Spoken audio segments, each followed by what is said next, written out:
गरीब के ऊपर जुल्म ढाकर निहत्थे के ऊपर वार करते हैं। ये निहत्थे के ऊपर वार करना, ये जो बजरंग दल, ये जो गौरक्षा के नाम पर जो आतंकवाद फैला रहे हैं, इसके ऊपर स्टिक से स्टिक कदम उठाएंगे। बड़े से बड़ा एहतजाज कर कर उनको इंसाफ दिलाने का काम करेंगे। हम कोशिश करेंगे इनका मुंह तोड़ जवाब देकर इनको इनकी जगह पर बिठाएंगे। ज़रूर हम तख्त पर ला सकते हैं तो तख्ते पर लेटा भी सकते हैं इनको। अस्सलाम वालेकुम, जय भीम, जय टीपू सुल्तान। मैं मोहम्मद अशरफ, दलित सेना डिस्ट्रिक्ट यूथ प्रेसिडेंट।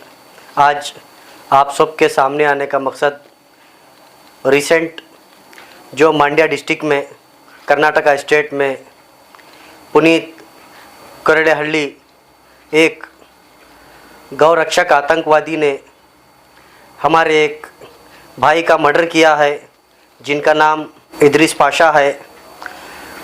मैं तमाम हमारे ब्रदरों से अपील करता हूं, हम लोग जितना हो सके उतना इदरीस पाशा का साथ दें, उनके लिए आवाज़ उठाएं, उनको इंसाफ दिलाने का काम करें। और मैं ये बताना चाहता हूं, कर्नाटका स्टेट में बीजेपी सरकार की फेलियर की वजह से ये सब हो रहा है। फेलियर को छुपाने के लिए ये हथकंडे अपना रहे हैं ये लोग। जैसे कि यूपी में, बिहार में इस तरह से देखा जाता था पहले, आज कर्नाटका स्टेट में देखा जा रहा है।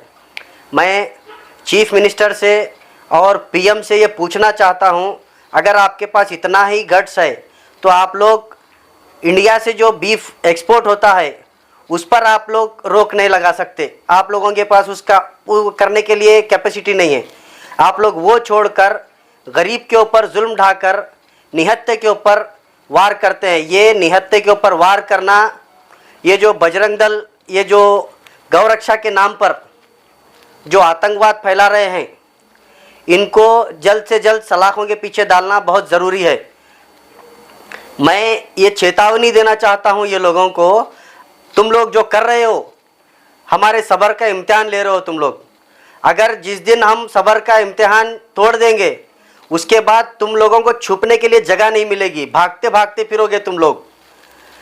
अगर इतना ही आपको गौ रक्षा करने का जज्बा है तुम्हारे अंदर, तो इंडिया में जो बीफ एक्सपोर्ट होता है, अब ये जो 2022 की रिपोर्ट है जिसमें इंडिया नंबर 3 पर आता है बीफ एक्सपोर्ट के लिए, यहाँ पर कहाँ पर जाती है आपकी गौ माता? यहाँ पर कहाँ जाती है सरकार?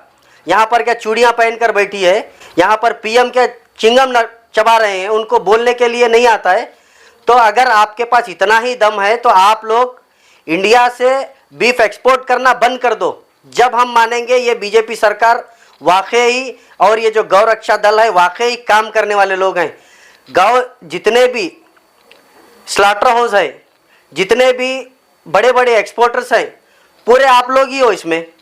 गौरक्षा के नाम पर गाय को आप लोग जब्त करते हो, उसके बाद पीछे से लेकर जाके आपकी ही माता को आप लोग सौदा करते हो इसका। जब आपकी माता है समझ में नहीं आता है आपको। तो मैं ये वार्न कर रहा हूँ और ये अपील कर रहा हूँ हमारे Karnataka state ADGP law and order Shri Alok Kumar ji से। हम ये अपील करते हैं, ये जो गौ रक्षा के नाम पर कर्नाटका स्टेट में ये जो गौ रक्षा के नाम पर आतंकवाद फैल रहा है, इस पर कंट्रोल करने की सख्त से सख्त ज़रूरत है।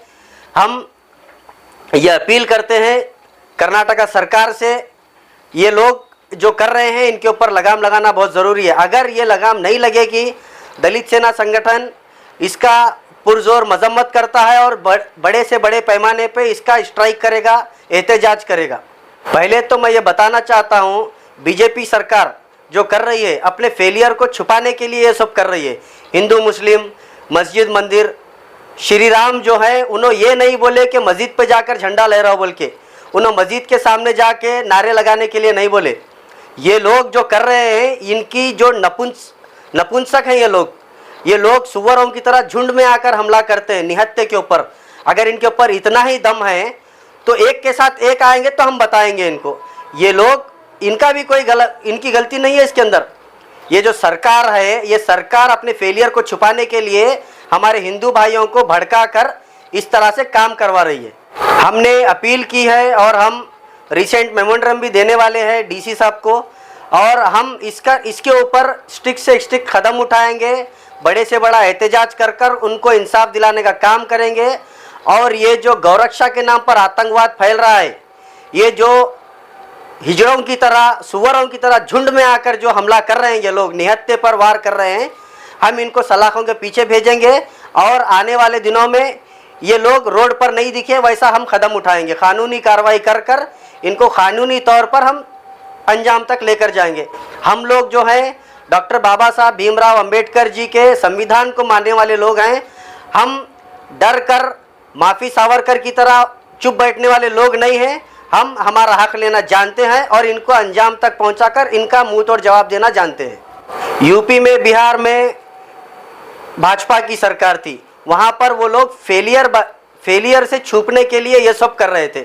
अब यहाँ पर भी जिस तरह से बीजेपी फेलियर हो रही है, उसी तरह से ये लोग एक पर्टिकुलर कम्युनिटी को टारगेट कर कर संपत्ति वोट लेने के लिए ये सब कर रहे हैं। और रिसेंट हमारे सीएम बसवराज बोम्मई ने जो माइनॉरिटीज़ के खिलाफ में जो 4% रिजर्वेशन स्क्रैप किया है, उनको मालूम होना चाहिए 4% रिजर्वेशन ये हर किसी का हक है, हर कोई कम्युनिटी का हक है। इनको पता ही नहीं है, इनको नॉलेज ही नहीं है इस बारे में। चुप नींद में से आकर जो चाहे वो बक दिए, संपत्ति वोट के लिए ये लोग हथकंडे अपना रहे हैं। हम कोशिश करेंगे इनका मुंह तोड़ जवाब देकर इनको इनकी जगह पर बिठाएंगे ज़रूर। हम तख्त पर ला सकते हैं तो तख्ते पर लेटा भी सकते हैं।